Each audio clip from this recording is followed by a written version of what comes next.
നമസ്കാരം. ഞാനൊരു കാര്യം ഷെയർ ചെയ്യാൻ വേണ്ടിയിട്ടാണ് ഞാനിപ്പോൾ ഈ വോയിസ് മെസ്സേജ് അയക്കണത്. ഞാൻ ഊബർ പാർട്ട് ടൈമായിട്ട് ഞാൻ ഓർഡർ ഉണ്ട്. അപ്പോൾ സൗത്ത് ഓക്ലൻഡിലെ രാത്രി ഒരു 10:30 മണിയോടുകൂടി എനിക്കൊരു ട്രിപ്പ് കിട്ടി, റിക്വസ്റ്റ് കിട്ടി ഊബറിൽ നിന്ന്. അപ്പോൾ അത് ഞാൻ ആളെ പിക്ക് ചെയ്തിട്ട് ഒട്ടാരയിൽ നിന്നാണ് ഞാൻ ആളെ എടുത്തത്. അത് കഴിഞ്ഞിട്ട് നേരെ മനു റിവേരാണ് ഞാൻ അവരുടെ അഡ്രസ്സ് വെച്ച് വെച്ചത്.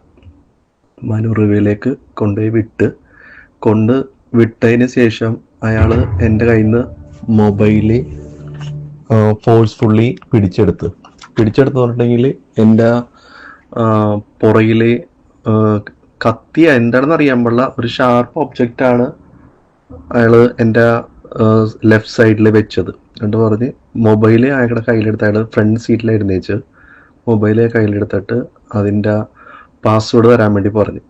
അപ്പോൾ പാസ്വേഡ് തരാൻ പറഞ്ഞപ്പോൾ ഞാനൊന്ന് കഴിഞ്ഞപ്പോൾ തന്നെ അയാൾ ആ ഷാർപ്പ് ഒബ്ജക്റ്റ് എൻ്റെ മേത്തേക്ക് ഒന്നും കൂടെ അയാളൊന്ന് താത്തി.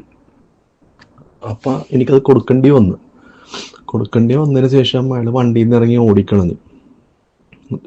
പിന്നെ എൻ്റെ കയ്യിൽ ആരെ സമീപിക്കാൻ വേണ്ടിയിട്ട് എൻ്റെ കയ്യിൽ മൊബൈല വേറെ കാര്യങ്ങളില്ല. അങ്ങനെ ഞാൻ അടുത്തുള്ള ഒരു കടയിൽ ചെന്നിട്ട് പോലീസിനെ വിവരം അറിയിച്ച് പോലീസ് പറഞ്ഞ് ഫൈൻഡ് ഔട്ട് ചെയ്യാന്ന് പറഞ്ഞ്. പിന്നെ എന്താണ്, എൻ്റെ മൊബൈൽ അക്കൗണ്ടിൻ്റെ പാസ്വേഡ് തന്നെയാണ് എൻ്റെ ബാങ്ക് അക്കൗണ്ടിൻ്റെ, അതായത് ബാങ്ക് ആപ്പിൻ്റെ പാസ്വേഡ്. പിന്നെ എൻ്റെ ഇത് അതിലോട്ടായി. അങ്ങനെ ഞാൻ നേരെ വീട്ടിൽ പോയി വേറെ മൊബൈൽ എടുത്തിട്ട് അതിൻ്റെ അകത്ത് ആക്ടിവേറ്റ് ചെയ്ത് പൈസ ട്രാൻസ്ഫർ ചെയ്യാൻ വേണ്ടി നോക്കി കഴിഞ്ഞപ്പോൾ അതിൻ്റെ അന്ന് അവർ പൈസ ട്രാൻസ്ഫർ ചെയ്ത് അതൊരു കിവി ബാങ്ക് അക്കൗണ്ടിലേക്കാണ് ട്രാൻസ്ഫർ ചെയ്തേക്കണത്. അപ്പം ഇതെല്ലാം ചെയ്തുകൊണ്ട് ഞാൻ നേരെ മനക്കാവ് സ്റ്റേഷനിൽ പോയിട്ട് ഈ കാര്യങ്ങളെല്ലാം ഞാൻ അവരുടെ അടുത്ത് പറഞ്ഞു.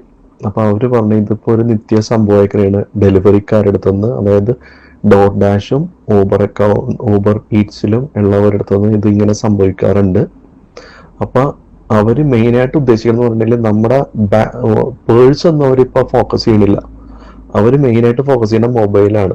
മൊബൈലിൻ്റെ അകത്ത് നമ്മുടെ ബാങ്ക് ഡീറ്റെയിൽസും കാര്യമുണ്ടെന്നുള്ള കാര്യം അവർക്ക് അറിയാൻ പറ്റും. അപ്പം ബെറ്റർ അത് ബാങ്കിലത്തെ ഡീറ്റെയിൽസ് അല്ലെങ്കിൽ ബാങ്കിൻ്റെ ആപ്പ് നമ്മുടെ പുറത്ത് യൂസ് ചെയ്യണ മൊബൈലിൽ വെക്കാതിരിക്കുക. പിന്നെ അവർ പോലീസ് വന്ന് വീട്ടിലെ ഇൻവെസ്റ്റിഗേഷനും കാര്യങ്ങളെല്ലാം ചെയ്ത് കഴിഞ്ഞിട്ട് എൻ്റെ നടന്ന കാര്യങ്ങളും എല്ലാം ഞാൻ പറഞ്ഞിട്ടുണ്ട് അതിൻ്റെ അകത്ത്. അപ്പം അവരതിൻ്റെ പുറകിൽ അന്വേഷിക്കുന്നതാണ്. പിന്നെ പൈസ കിട്ടുമോ ഇല്ലെന്നുള്ളതൊന്നും എനിക്കറിയാൻ പാടില്ല, തിരിച്ചു കിട്ടുമോ എന്നുള്ളത്. പിന്നെ ബാങ്കിനോട് ഞാൻ സംസാരിച്ചിട്ടുണ്ട്.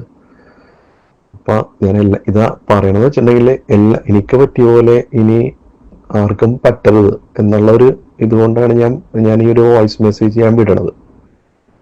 Okay, thank you.